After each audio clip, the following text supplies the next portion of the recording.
फिर अल्लाह ताला अपने नबी करीम सल्लल्लाहु अलैहि वसल्लम से फरमाते हैं कि आप देखें ये वाकयात जो हम पहले नबियों के आपके लिए सुना रहे हैं, ए मोहम्मद सल्लल्लाहु अलैहि वसल्लम, यह आपके दिल को ठंडक पहुंचाने के लिए है, यह आपके हौसले को बढ़ाने के लिए है, ताकि आप जान लें कि आपसे पहले जो नबी आए हैं उन पर भी वही परेशानियां आई जो आप पर आ रही हैं।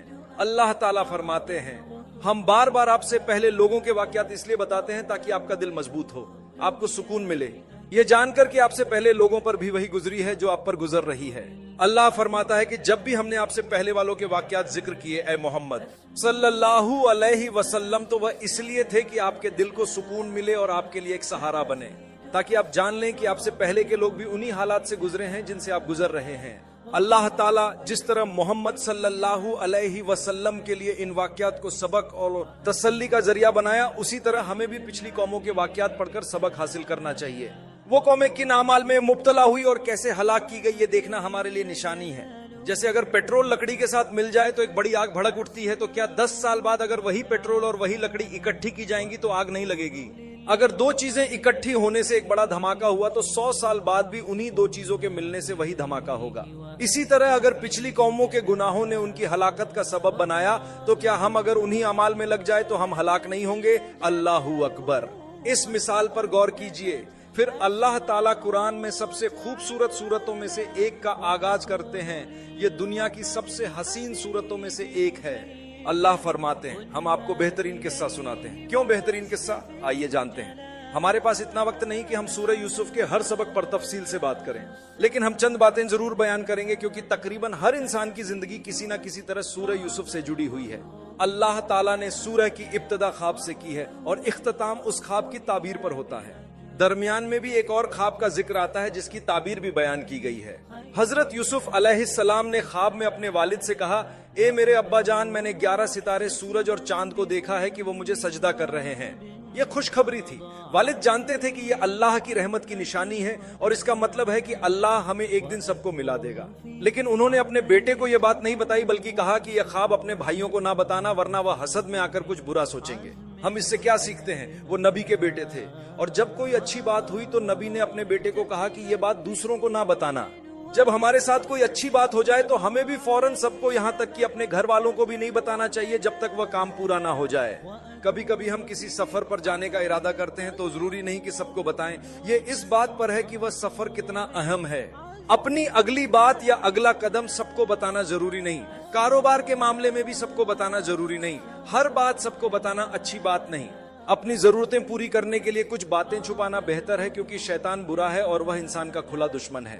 कभी कभी चाहे कोई हसद ना भी करना चाहे, शैतान दिल में ख्याल डाल देता है और इंसान हसद करने लगता है। अल्लाह हमें हसद से बचाए। जब किसी के यहाँ बच्चा पैदा हो या शादी के बाद नया बच्चा आए और अगर वह बच्चा पूरी रात सोता है तो ये सबको बताने की जरूरत नहीं। हो सकता है उसके बाद वह बच्चा ना सोए या नजर लग जाए। बेहतर है कि कहा जाए यह आम सा बच्चा है जैसे बाकी बच्चे होते हैं। इसी तरह जब कोई अच्छी चीज मिले तो सबको ना बताया जाए, और अगर बताया जाए तो साथ यह भी कहा जाए कि माशा अल्लाह कहो। उन्हें याद दिलाओ कि माशा अल्लाह कहो ताकि नजरबद से बचे रहो। सूरह यूसुफ में भी हम देखते हैं कि याकूब अलैहिस्सलाम को नजरबद का डर था। उनके बच्चे खूबसूरत और मजबूत थे, सब एक साथ चलते थे। वो नहीं चाहते थे कि लोग देख रसद करें। इसीलिए जब वह मिस्र में दाखिल हो रहे थे तो उन्होंने कहा अलग अलग दरवाजों से अंदर जाना ताकि नजरबद ना लगे। नजरबद हक है। हदीस में आता है कि यह सच है और यह इंसान को मुतासिर कर सकती है। लेकिन याद रखो, हर बीमारी नजरबद की वजह से नहीं होती। लोग फौरन कह देते हैं कि किसी ने जादू कर दिया या कोई हसद कर रहा है, हालांकि कभी कभी यह सिर्फ बीमारी या खाने पीने की वजह से होता है। अगर पेट में गैस हो जाए तो हम सोचते हैं कि शायद जादू हुआ है, हालांकि ऐसा नहीं होता। अल्लाह हमें महफूज रखे। थोड़ी सी दवा या इलाज काफी है। सूरह यूसुफ हमें यह सिखाती है कि हमें किससे बात करनी है, कैसे बात करनी है और क्या बात करनी है। याकूब अलैहिस्सलाम के बेटे नबी के बेटे थे। उनकी तरबियत अच्छी थी, लेकिन फिर भी उन्होंने अपने भाई को नुकसान पहुंचाने का प्लान बनाया। यह बताता है कि कभी कभी भाइयों और घर वालों के दिल में भी हसद आ सकता है और वह गलत कदम उठाने की सोच सकते हैं। अल्लाह हमें इससे बचाए।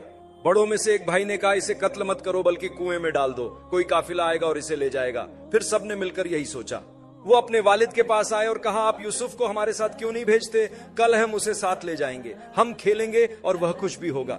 याकूब अलैहिस्सलाम ने फरमाया मुझे डर है कि अगर मैं उसे भेज दूं तो मुझे दुख होगा, क्योंकि वो मुझसे दूर होगा और अगर तुमने ध्यान ना दिया तो भेड़िया उसे खा सकता है। उन्होंने इसी बात को बहाना बना लिया, वो हजरत यूसुफ को ले गए, एक गड्ढे में फेंक दिया और वापस आकर कमीज पर झूठा खून लगाकर कहने लगे इसे तो भेड़िया खा गया और हम ध्यान नहीं दे सके। सोचो जरा, बाप ने जो बात कही थी वही बात बनाकर वापस आ गए। हम में से कितने हैं जो अपने ही बच्चों के धोखे में आ जाते हैं। अल्लाह ताला फरमाते हैं कि जब यूसुफ अलैहिस्सलाम को कुएं में डाला गया तो एक काफिला आकर उन्हें निकाल ले गया। उन्होंने देखा कि खूबसूरत बच्चा है तो कहा ये तो बेचने की चीज है, इससे पैसा कमाएंगे। ये लोग यूसुफ अलैहिस्सलाम को बाजार में बेच देते हैं। एक अमीर शख्स ने उन्हें खरीद लिया। खुलासा यह कि जो कुछ हुआ वो ये था कि मिस्र के वजीर की बीवी ने बुरी नियत कर ली। जब उसने उस खूबसूरत नौजवान को देखा तो कहा यह हमारा नौकर है, हमारे लिए काम करता है, क्यों ना मैं इस पर गलत कोशिश करूं। सोचो हम में से कितने लोग काम की जगह पर ऐसी गलती करते हैं। सच बताओ, ये सबक सूरह यूसुफ से है, चाहे मर्द हो या औरत। बात यह है कि कभी बेहराम ताल्लुकात की कोशिश ना करो, खास तौर पर काम की जगह पर। अगर कोई आपके लिए काम करता है तो ये ना सोचो कि ये मेरा नौकर है, मैं अपनी कोशिश करूं। देखो ये कितना बड़ा सबक है जो हमें सूरह यूसुफ से मिलता है। अल्लाह ने हजरत यूसुफ अलैहिस्सलाम की हिफाजत फरमाई और वह बच गए। जब वो औरत नाकाम हुई तो बहुत गुस्से में आ गई। लोग उसके बारे में बातें करने लगे क्योंकि वो वजीर की बीवी थी जिसे दूसरों के लिए मिसाल होना चाहिए था। औरतों ने कहा ये औरत अपने नौकर से कुछ करना चाहती है, तो उसने कहा मैं इन औरतों को दिखाती हूँ कि वह कितना खूबसूरत है। उसने औरतों को बुलाया, उनको एक सेब और चाकू दिया और हजरत यूसुफ अलैहिस्सलाम से कहा कि गुजर जाओ। जब वह गुजरे तो औरतें उनको देखती रह गईं और अपने हाथ काट बैठी। अल्लाहू अकबर। सोचो वो कितने हसीन होंगे। वो बोल उठी ये तो कोई आम इंसान नहीं, ये तो एक फरिश्ता है। इससे हमें क्या सबक मिलता है? यह कि जब हम अपनी निगाह नहीं संभालते और बार बार किसी गैर महरम को देखते हैं तो नुकसान होता है। मिसाल के तौर पर आप गाड़ी चला रहे हो और कोई खूबसूरत शख्स गुजर जाए, आप उसे देखने लगे और गाड़ी किसी दूसरी गाड़ी से टकरा जाए, यही नुकसान है। कभी यह जिस्मानी नुकसान होता है, कभी माली नुकसान और कभी बीमारी लग जाती है। अल्लाह हमें बचाए।